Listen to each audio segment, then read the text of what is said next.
Bonjour à tous, on se retrouve aujourd'hui pour le 5e numéro du JT de l'été. Cette semaine on a un sommaire assez chargé puisque les chaînes de télévision commencent à sortir leur programme de rentrée et donc on a un sommaire assez chargé. Et cette semaine on va parler de Big Little Liars, vous allez découvrir quand sera diffusée la nouvelle série de TF1. On parlera ensuite de Crimes et Faits divers, Énergie 12 dédouble le temps d'antenne de la quotidienne de Jean-Marc Morandini. On vous dit tout en milieu de cette émission. On parlera ensuite de Tous en cuisine, vous allez découvrir quand sera diffusé le retour de l'émission de Cyril Lignac et Jérôme Anthony sur M6. On parlera ensuite de The Voice, vous allez découvrir la date de diffusion de la 7e saison déjà de l'émission avec Nikos Aliagas. Et enfin on terminera avec Koh-Lanta, vous allez découvrir la date de diffusion et les nouveautés de la nouvelle saison de l'émission. Et tout ça on en parle juste après le générique. C'est parti, générique.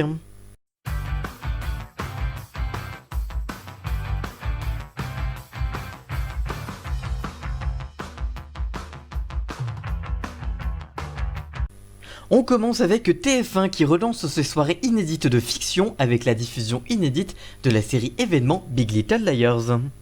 La série signée David E. Cayley, à qui l'on doit notamment Hailey McDean, Boston Public, Boston Justice ou encore La Justice selon Harry, débarque sur TF1. Big Little Liars possède un casting 5 étoiles avec notamment Nicole Kidman dans le rôle principal.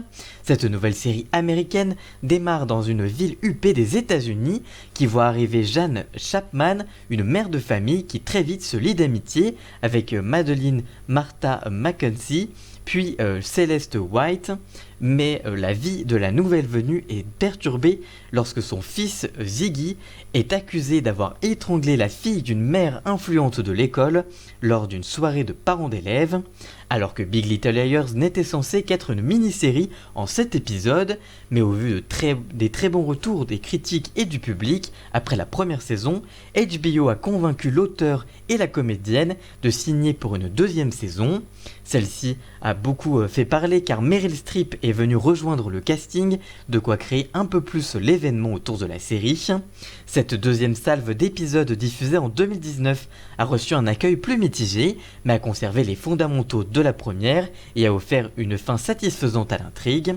Depuis, Nicole Kidman a confié avoir envie de tourner une troisième saison, pour le moment pas commandée par la chaîne.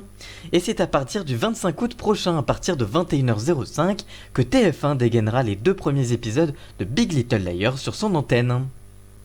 Après le succès des 2 premières saisons, Crimes et Faits divers est de retour avec 2 fois plus de temps d'antenne sur Énergie 12. Pour sa 3e saison, Crimes et Faits divers, la quotidienne, présentée par Jean-Marc Morandini, va avoir droit à 2 fois plus d'émissions.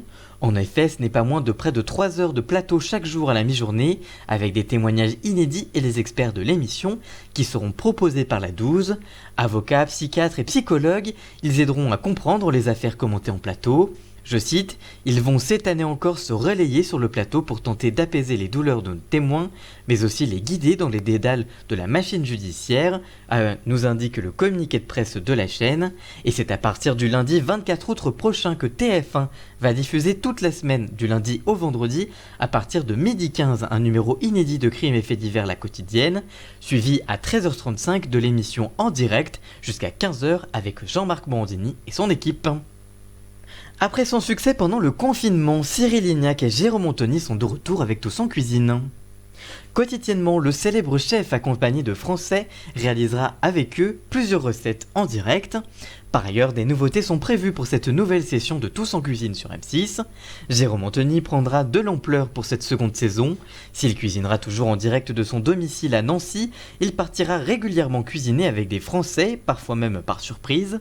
Il se rendra chez des producteurs locaux, dans des événements, mais aussi dans des hôpitaux, écoles et casernes de pompiers.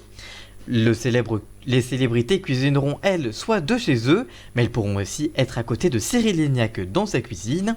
Ce dernier accueillera aussi une fois par semaine un expert culinaire afin de révéler plusieurs secrets de cuisine. Alors que l'accès de M6 est en difficulté, la chaîne espère pouvoir réitérer le succès enregistré pendant le confinement. Le programme avait été testé un samedi à la dernière minute avant d'être proposé en semaine par la chaîne avec un succès à la clé.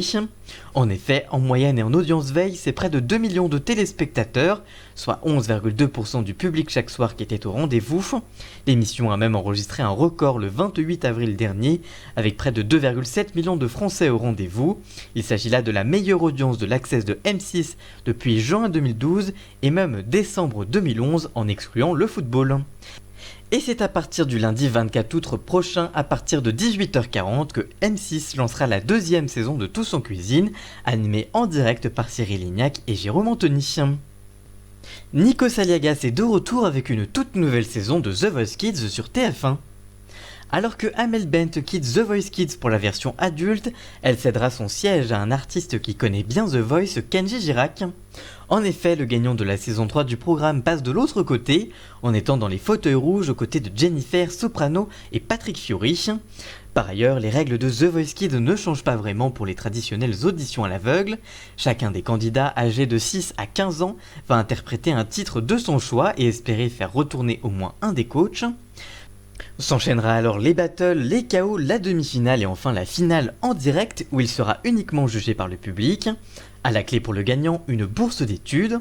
Pour rappel, la saison 6 de The Voice Kids, diffusée d'août à octobre 2019, avait fédéré en moyenne et en audience veille 3,4 millions de téléspectateurs, soit 19,3% du public sur les 8 épisodes qui composaient cette saison. Une moyenne en baisse et signant la plus mauvaise saison niveau audience.